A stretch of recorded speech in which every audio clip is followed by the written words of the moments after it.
अस्सलाम वालेकुम स्टूडेंट्स, कैसे आप लोग सब। आज हमने बेटा एक तो क्वेश्चंस को कंप्लीट करना है जो हमारे शॉर्ट क्वेश्चंस रिमेनिंग रह गए थे, और साथ ही आप लोगों को ये चीज़ मुझे बतानी है कि कौन कौन से क्वेश्चंस हैं जो बोर्ड के पेपर्स में आ चुके हैं और कौन कौन से न्यूमेरिकल एग्जांपल हैं जो बोर्ड के पेपर में आ चुकी हैं और कौन कौन से न्यूमेरिकल क्वेश्चंस एंड एक्सरसाइज के जो बोर्ड के पेपर में आ चुके हैं। इसी के साथ साथ मैंने आप लोगों को कल एक स्टेटस भी अपडेट कर दिया था कि जो कमिंग सैटरडे को आने वाले हफ्ते वाले दिन आपका जो टेस्ट होगा उसमें शॉर्ट न्यूमेरिकल्स भी इंक्लूड होंगे, जैसे कि रेंज कैलकुलेट करना, हाइट कैलकुलेट करना, इस तरह की चीज़ें। इसी के साथ बेटे आपको ये चीज़ भी बता दी गई थी कि इस दफ़ा जो आपका प्राइज़ होगा वो थोड़ा सा ज़रा चेंज कर दिया हमने गिफ्ट को ना। तो गिफ्ट आपके पास होगा कॉलेज बैग, एक अच्छी क्वालिटी का कॉलेज बैग आप लोगों को दिया जाएगा, और वो एक एप्रिसिएशन होती है, एक टीचर की तरफ से तोहफ़ा होता है।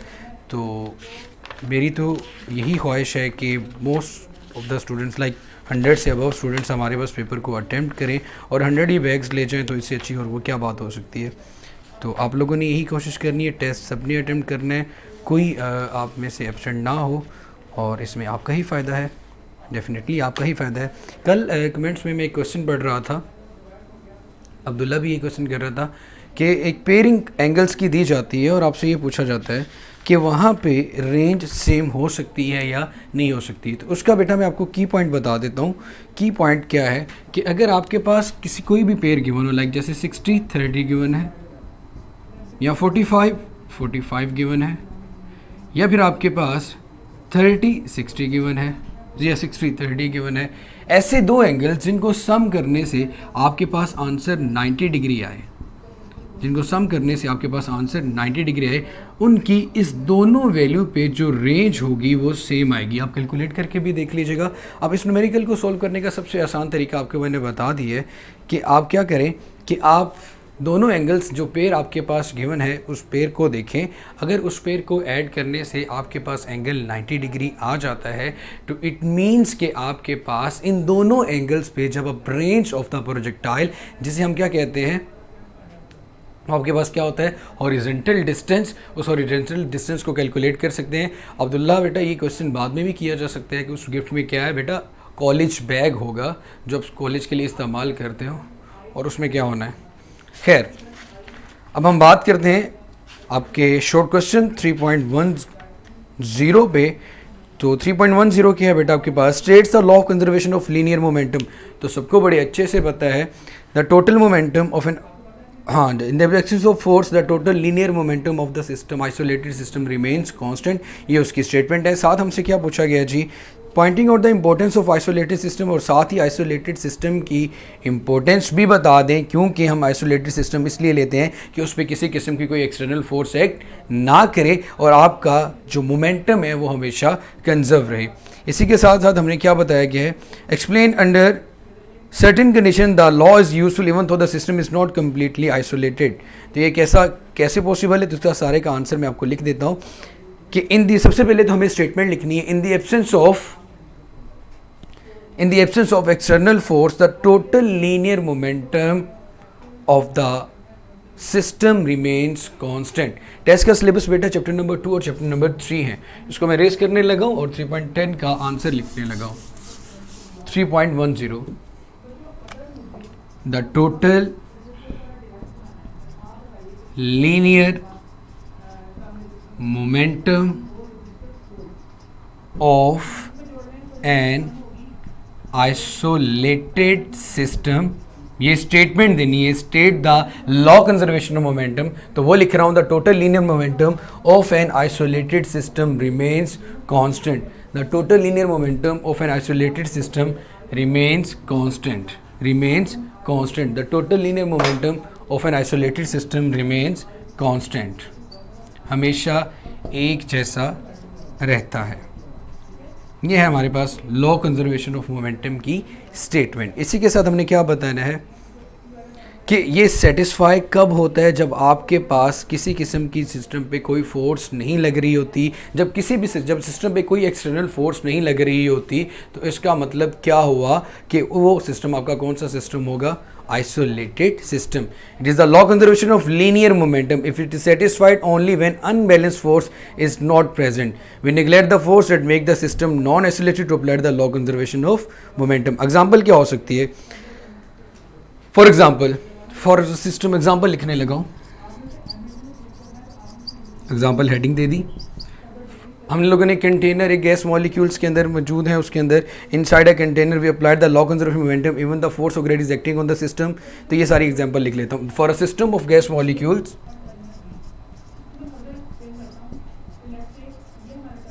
एक ऐसा सिस्टम जिसमें गैस मॉलिक्यूल्स एक कंटेनर में मौजूद है और उन पर किसी किस्म की कोई एक्सटर्नल फोर्स एक्ट नहीं कर रही, तो वो कौन सा सिस्टम होगा, लॉ कंजर्वेशन ऑफ मोमेंटम का. तो for a system of the container inside a container we apply the law conservation of momentum, we apply the law conservation of momentum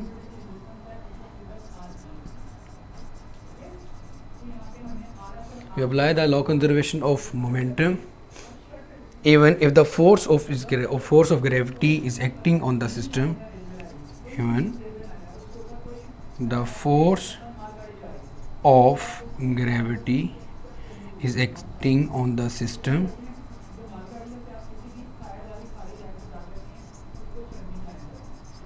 when the force is gravity is acting on the system as an unbalanced force. In the case the force of gravity on the molecules is neglected. अब देखें which is neglected or ignored. हमने सबसे पहले क्या किया, law conservation of momentum की statement the. The total linear momentum of an isolated system remains constant, हमेशा एक जैसा रहता है. उसी के साथ हमने ये चीज़ बता दी कि एक कंटेनर जिसके अंदर गैस मॉलिक्यूल्स मौजूद हैं वो कौन सा सिस्टम बना रहा होता है हमारे पास, आइसोलेटेड सिस्टम. ऐसा सिस्टम जिससे बाहर में किसी किस्म की कोई एक्सटर्नल फोर्स नहीं लग रही होती, उसको हम आइसोलेटेड सिस्टम कहते हैं. उसी के साथ बेटा हमने एग्जांपल बताई कि गैस कंटेनर के ऊपर ग्रेविटी एक्ट कर रही होती है.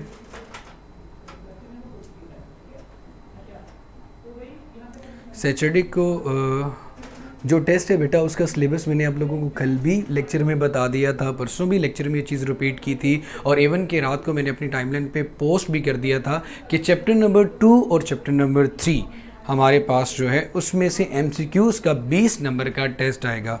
और आई थिंक ये सबको क्लियर है. दोबारा से बता रहे हैं कि चैप्टर नंबर 2 और चैप्टर नंबर 3 में से आपका टेस्ट आएगा सैटरडे वाला, और आज का जो टेस्ट होगा वो चैप्टर नंबर 3 में से होगा, डेली का, जो डेली किसी भी टॉपिक से लेके किया जा सकता है. जब आपका एक चैप्टर कंप्लीट पढ़ा दिया गया है तो किसी भी टॉपिक से आपका टेस्ट आ सकता है. जी ये था क्वेश्चन नंबर 3.11. आगे 10 आगे 11 की बात करते हैं. उसका आपके पास सबसे पहले क्लियर होना चाहिए. वो सिर्फ और सिर्फ मैं आप लोगों को अंडरलाइन करवाऊंगा कि कहाँ पे इसका आंसर है. What is the difference between elastic and in elastic कुलियन. तो आप लोगों ने बेटा पढ़ा हुआ है इलास्टिक इन इलास्टिक कुलियन में ऐसी कुलियन जिसमें काइनेटिक एनर्जी कंजर्व रहती है वो हमारे पास परफेक्टली इलास्टिक होती है, और जिसमें एनर्जी कंजर्व नहीं रहती वो हमारे पास इन इलास्टिक होती है. उसके बाद हमारे पास बेटा क्वेश्चन 3.12 में देखें तो आपके पास लिखा हुआ है what is mean by the projectile motion. So projectile motion is 2 dimensional motion under constant acceleration due to gravity. Projectile motion is 2-dimensional motion under constant acceleration due to gravity. Under constant acceleration, ये चीज़ हम पढ़ चुके हैं. उसके बाद आपने derived expressions for, हमने time of light के लिए भी एक्सप्रेशन डिराइव किया हुआ है, और उसी के साथ द रेंज ऑफ प्रोजेक्टाइल के लिए भी एक्सप्रेशन डिराइव किया हुआ है. आप प्रीवियस में अगर किसी ने ये लेक्चर फर्स्ट टाइम ले रहे हैं तो हमारे प्रोजेक्टाइल मोशन वाले टॉपिक से जाके ये दोनों डेरिवेशन कर सकते हैं. And show the range of the projectile is maximum thrown at the range of 45 degree with the horizontal. तो मेरा बेटा जब आपके पास एंगल 45 डिग्री होता है तो आपके पास रेंज मैक्सिमम आती है. रेंज का फार्मूला पुट करें और वहाँ पे एंगल की जगह साइन या साइन रेंज फार्मूला आपके पास बेटा क्या होता है, साइन 2 थीटा, वहाँ पे आप 45 पुट करें. जब 2 थीटा 90 हो जाएगा, theta is equal to 45, 2 into 45 90 आएगा, तो रेंज आपकी मैक्सिमम आ जाएगी. तो ये हमने शो कर दिया. और 3.3 at what point or points in the path does the projectile have its minimum speed and its maximum speed. तो आपको बड़ी अच्छे से पता है कि at the point of projection and at the point just before strike the ground the speed is minimum at the highest point. जब object को प्रोजेक्टाइल किया जाता है, किसी भी जगह पे फेंका जाता है, तो ज़मीन को टच करने से पहले उसकी स्पीड क्या होती है? मैक्सिमम. और किसी भी हाईएस्ट पॉइंट पे उसकी स्पीड क्या होती है? मिनिमम. तो ये दो पॉइंट्स आपने लास्ट वाले पॉइंट्स में बताने, लास्ट वाले क्वेश्चन में, कि किन दो पॉइंट पे जाके स्पीड प्रोजेक्टाइल मोशन के दौरान मैक्सिमम होती है और कहाँ पे जाके प्रोजेक्टाइल मोशन के दौरान आपके पास स्पीड मिनिमम होती है. The speed is maximum at the point of projection. आज आपके ये क्वेश्चन हो जाएंगे तो इसी की असाइनमेंट भी दी जाएगी. The speed is maximum at the point of projection. ये इंपॉर्टेंट क्वेश्चन है और इसको लिख भी लीजिएगा. 3.13 the speed is maximum. Speed ज़्यादा से ज़्यादा होती है at the point of projection, at the point of projection, at the point of projection and at the point just before strikes the ground, and at the point just before strike the ground. इन दो points पे आपकी speed maximum होती है. इसके लिए ये arrow लगा लेते, ये मैक्सिमम के लिए था. सेकंड एरो हमारे पास मिनिमम के लिए आएगा. The speed is minimum at the highest point. The speed is minimum, the speed is minimum at the highest point. The speed is minimum at the highest point. दो points पे speed maximum है और एक point पे आपके पास speed क्या आ रही है? मिनिमम. इसी के साथ देखिए लास्ट वाला क्वेश्चन आपके पास. Each of the following question is followed by the four answers, one of the which is correct. Identify the correct answer. What is mean by ballistic trajectory? तो आप लोगों को बड़े अच्छे से पता है मेरा बेटा कि ऐसा पाथ जो फॉलो किया जा रहा हो अनगाइडेड और अनपावर्ड मिसाइल से. अनपावर्ड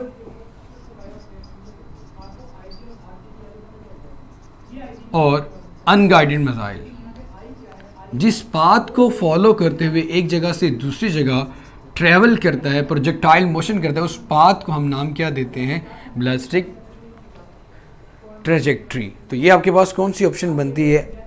अनपावर्ड और अनगाइडेड. तो ये बस ए ऑप्शन 3.14 का ए आंसर आ रहा है. उसके बाद मेरा बेटा हमारे पास सेकंड देखिए. What happens when the system of two bodies undergoes an elastic collision. तो इसमें क्या होता है कि सिस्टम के मोमेंटम में किसी किस्म का कोई फर्क नहीं आता. The momentum of the system does not change. तो यहाँ पे बी आंसर आएगा. 3.14 क्वेश्चन में आपके पास दो चीज़ें पूछी गई. What is mean by velocity trajectory, तो उसमें आपके पास आंसर बनता है A. Second one, what happens when a system of two bodies undergoes an elastic collision. तो मेरे बेटे यहाँ पे आपके पास आंसर बनता है B. The momentum of the system does not change. Momentum of the system आपके पास चेंज नहीं होता. तो ये थे हमारे पास बेटा इस चैप्टर के शॉर्ट क्वेश्चन. अब हम बात करते हैं न्यूमेरिकल एग्जाम्पल्स. कर तो चुके हैं लेकिन कौन सी एग्जांपल्स बोर्ड के पेपर में आ चुकी हैं. कल भी किसी ने पूछा था कि हमें बोर्ड के क्वेश्चंस बता दिए जाएं जो जो आ चुके हैं. तो सबसे पहले आप वो आपसे करें कि टिक कर लें. आपने हाईलाइट करना है, हाईलाइट कर लें. वो मैं साथ साथ आपको बताता जा रहा हूँ. एग्जाम्पल है बेटा पहले 3.5. एग्जाम्पल 3.5 ये बोर्ड के पेपर में आ चुकी है जो पेज नंबर 63 पे गिवन है. एग्जाम्पल 3.5 पेज नंबर 63 ये बोर्ड के पेपर में आ चुकी है और हम लोग कर भी चुके हैं. इसी तरह आपके पास मेरा बेटा है जी एग्जाम्पल 3.2. एग्जाम्पल 3.2, 3.5. एग्जाम्पल 3.2 एंड 3.5 ये वो एग्जाम्पल्स हैं जो बोर्ड के पेपर में आ चुके हैं. इसके अलावा एक एग्जाम्पल जो आ चुकी है बोर्ड के पेपर में वो हमारे पास है पेज नंबर 70 और 71 में. अगर आप देखें एग्जाम्पल 3.7, 3.2, 3.5 एंड 3.7 एग्जाम्पल जो हम कर चुके हैं उनमें से आपको इंडिकेट करवा रहा हूँ कि जो बोर्ड के पेपर में आ चुके हैं 3.2, 3.5 एंड 3.7 इम्पोर्टेंट है, बोर्ड के पेपर में बार बार पूछी गई हैं। और कल भी ये बात डिस्कस हो रही थी कि इस चैप्टर में से अगर बेयरिंग के दौरान देखा जाए तो हमारे पास इस चैप्टर में से न्यूमेरिकल को चूज़ किया जाता है, तो इसलिए मेरा बेटा जो फोकस होना चाहिए मेनली हमारा न्यूमेरिकल पे भी हो। ये 3 एग्जांपल्स थी जो बोर्ड के पेपर में पूछी गई हैं सारी एग्जांपल्स में से। अब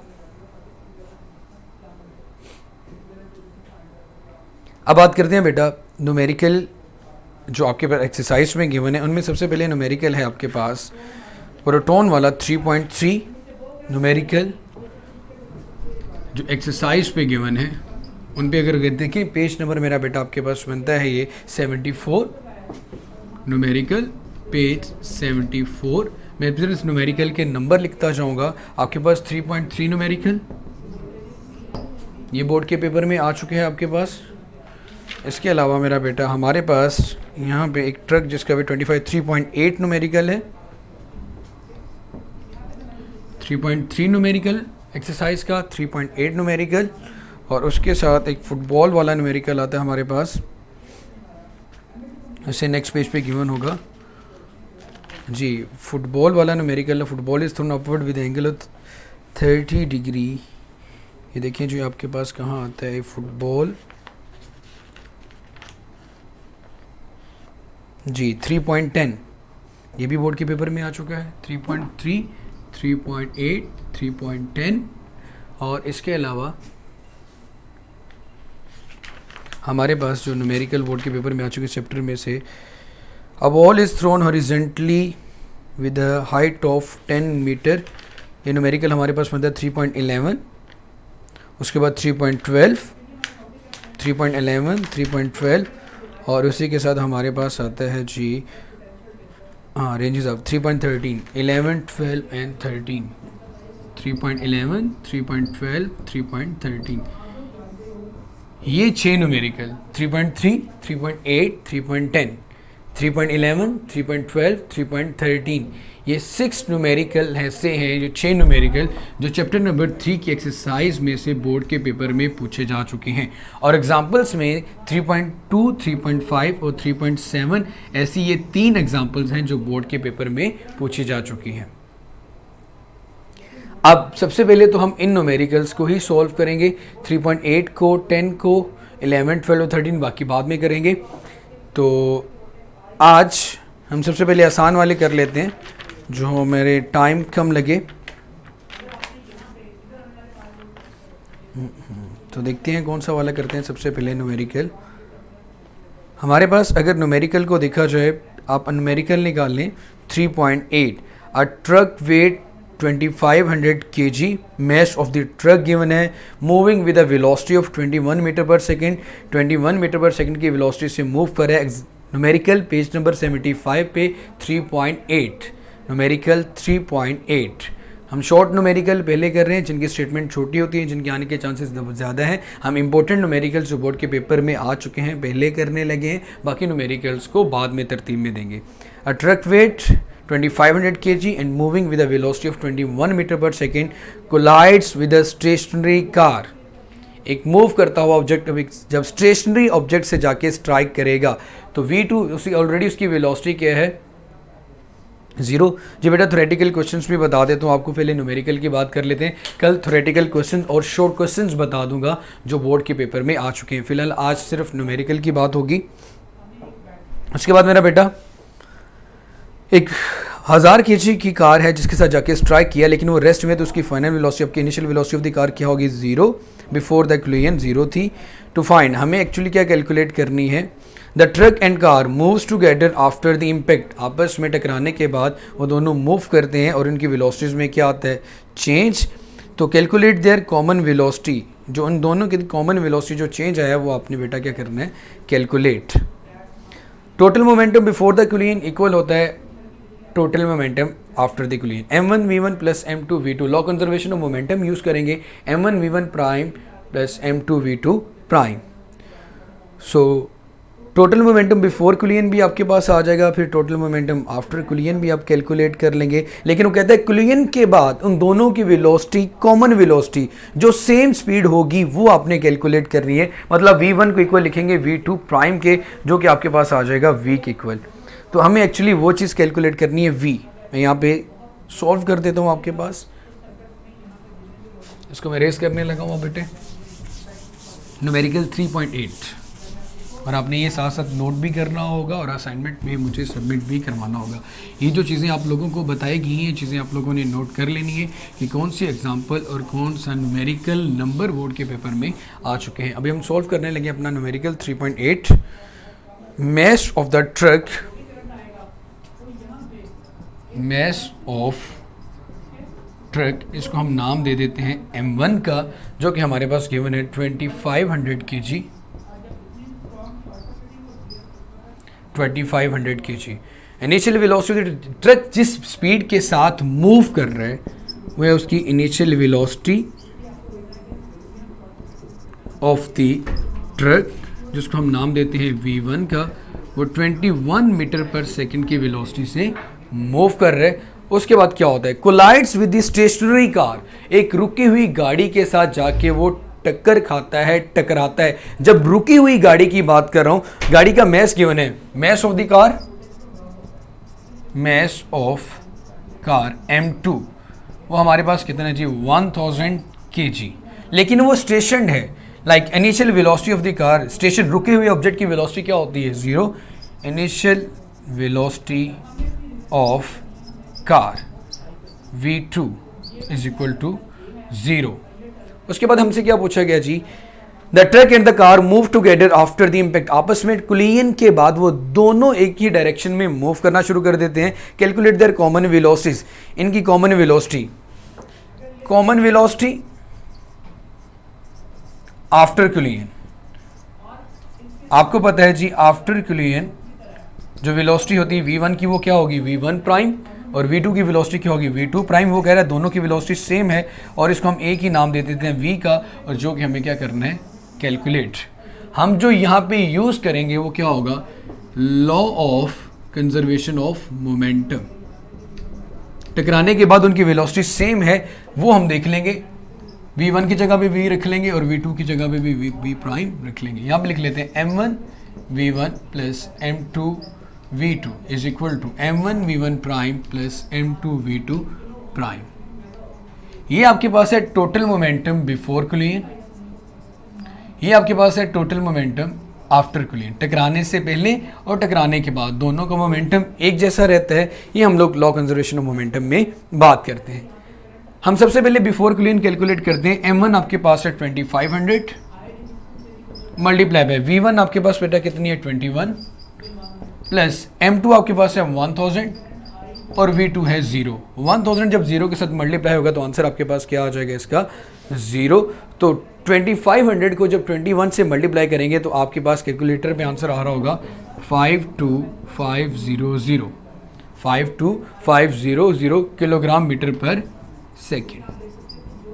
ये आ गया टोटल मोमेंटम बिफोर द कुलियन, इसका आंसर हमने निकाल लिया। अब हमें निकालना है total momentum after कुलियन, momentum after कुलियन। यहाँ पे जो चेंजिंग आ रही है वो आप लोगों ने नोट करनी है।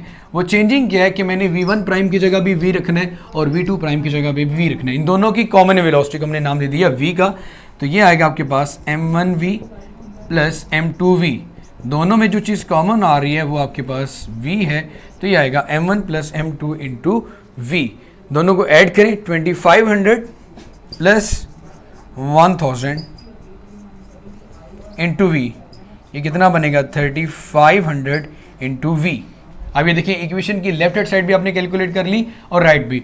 अब यही वैल्यूज़ यहाँ पे मैं इस इक्वेशन नंबर 1 में पुट करूँगा तो मेरे पास v की वैल्यू आ जाएगी। हमने टोटल मोमेंटम बिफोर कुलियन भी निकाल लिया और अब निकालना है टोटल मोमेंटम आफ्टर कुलियन, वो भी आ गया, सिर्फ वैल्यूज़ पुट करनी है। उसकी वैल्यू हमारे पास आई थी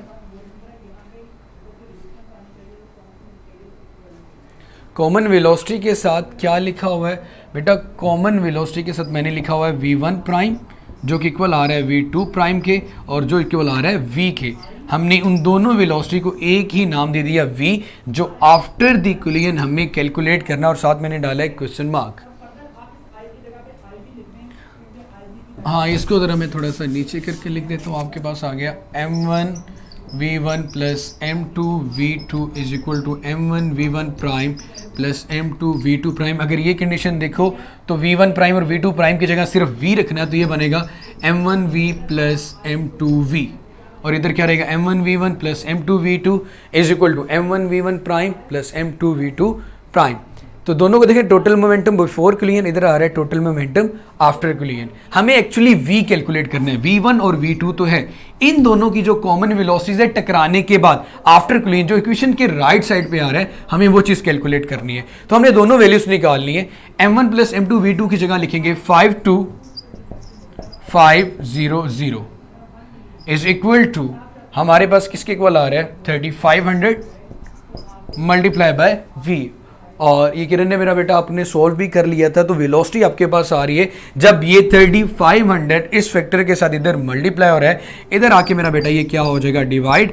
तो आपके पास आपके कैलकुलेटर पे एग्जैक्ट आंसर आ रहा होगा 15 मीटर पर सेकंड। इन दोनों की जो कॉमन वेलोसिटी आ रही है वो कितनी आ रही है 15 मीटर पर सेकंड। ये था मेरा बेटा आज का न्यूमेरिकल 3.8। इसके अलावा 5 न्यूमेरिकल और हैं जो इंपॉर्टेंट हम लोगों ने पहले करने हैं, उसके बाद बाकी न्यूमेरिकल्स करेंगे, और विद इन 30 सेकेंड आप लोगों का अब टेस्ट स्टार्ट हो जाएगा।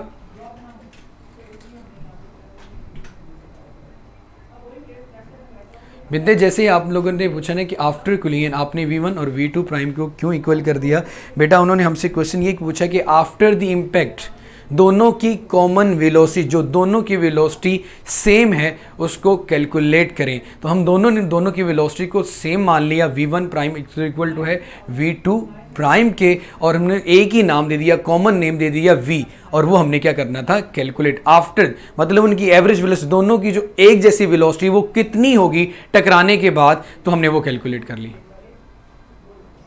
जी किरण बेटा, जो आपने क्वेश्चन पूछे हैं मैसेंजर्स पे उनका आंसर ये है। एक आपने ये क्वेश्चन किया था क्या सर न्यूमेरिकल्स आएंगे? हाँ, शॉर्ट न्यूमेरिकल आपके एमसीक्यूज में से पूछे जाएंगे, ज़्यादा लेंथी न्यूमेरिकल्स नहीं पूछे जाएंगे।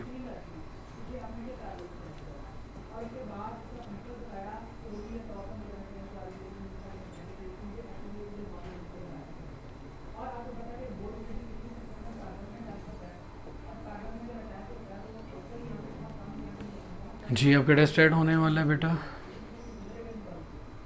जी ज़रा ध्यान से, आज का टेस्ट भी आसान ही होगा। वो फुली देखते हैं कितने नंबर आते हैं आप लोगों के।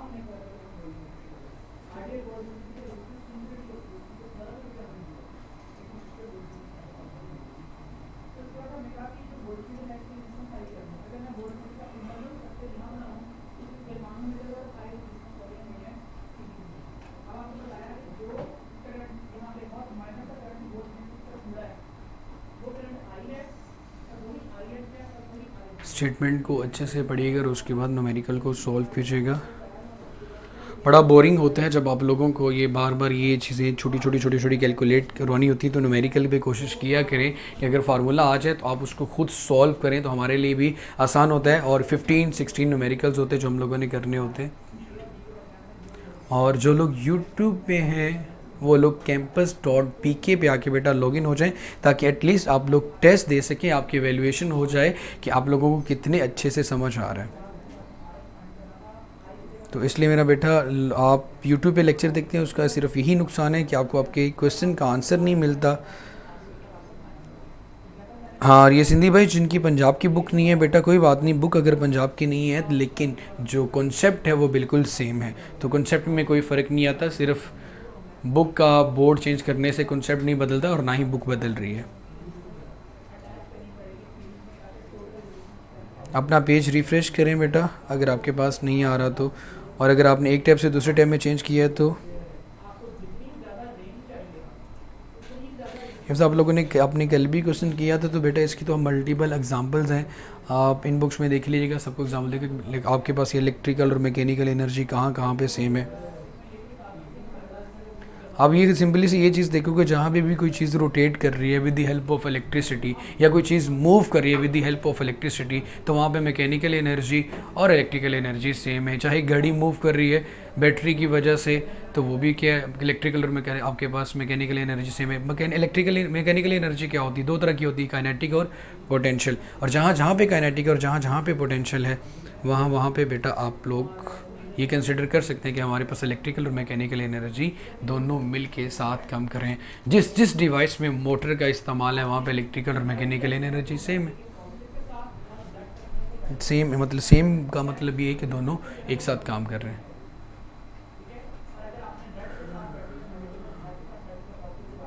आपका टेस्ट पता नहीं कितनी देर में ख़त्म होगा, अभी कोशिश कीजिएगा। जो लोग यूट्यूब पे हैं बेटा उनको बार बार ये चीज़ बताई जाती है कि आप आके campus.pk पे लॉगिन हो और अपना टेस्ट दें।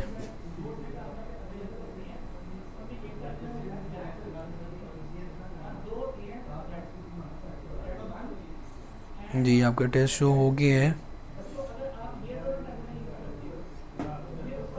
माशाअल्लाह, वेरी गुड बेटा, आपके पूरे नंबर हैं। इसके अलावा वकास सब के पूरे हैं। आयशा बहुत अच्छे बेटा, आपके पूरे नंबर आए आज। इसके अलावा मरियम, इनके भी पूरे नंबर आ रहे हैं। नसीउल्लाह आपके भी पूरे नंबर आए, मरियम के पूरे आए, आयशा के पूरे आए हैं, वकास के पूरे हैं। हाँ जी, तो इन लोग ये जो 00 वाले भाईजान हैं, मैंने तो इनका नाम तो नहीं खैर लूँगा, लेकिन आप लोग कोशिश करें कि नंबर आपके पूरे आएँ। एटलीस्ट एक कट जाना तो समझ में आता है। मुकद्दस बेटा आपको ज़्यादा मेहनत की ज़रूरत है, आप क्लासेस मिस कर रहे थे इसलिए ऐसा हुआ। किरण आपका भी बेटा 3 है, लेकिन ये 5 होना चाहिए। बिनते एक नंबर नहीं कटना चाहिए आपका, ये भी पूरे होने चाहिए। और hopefully good luck for the Saturday को मैं दोबारा से बार बार रिपीट कर रहा हूँ, चैप्टर नंबर 2 और 3 में से आपका टेस्ट होगा। बहुत अच्छा टेस्ट होगा, 100 से अबव स्टूडेंट्स इस टेस्ट को इंशाल्लाह अटेम्प्ट करेंगे। और मेरी तो ये पूरी ख्वाहिश है कि पूरे का पूरा 100 के 100 बैग्स हम आप लोगों के घर में पार्सल करवाएं, आप लोगों को गिफ्ट्स मिलें। और कोशिश कीजिएगा कि अपनी प्रैक्टिस अच्छे से करें, ईच एंड एवरी लाइन अच्छे से लर्न करनी है, पढ़नी है, एमसीक्यूज़ देखने हैं। जहाँ जहाँ से भी आपको एमसीक्यूज़ मिलते हैं, जितने टेस्ट हो चुके हैं उनको रिवाइज़ कीजिएगा। इंशाल्लाह आपके नंबर पूरे आ सकते हैं और आएंगे। कल इसी टाइम हमारी क्लास होगी, हम न्यूमेरिकल्स तो पहले इंपॉर्टेंट है, पहले वो करेंगे, उसके बाद बाकी बाद वाले न्यूमेरिकल्स को देखा जाएगा। तब तक अपना ख्याल रखिएगा। अल्लाह हाफिज़।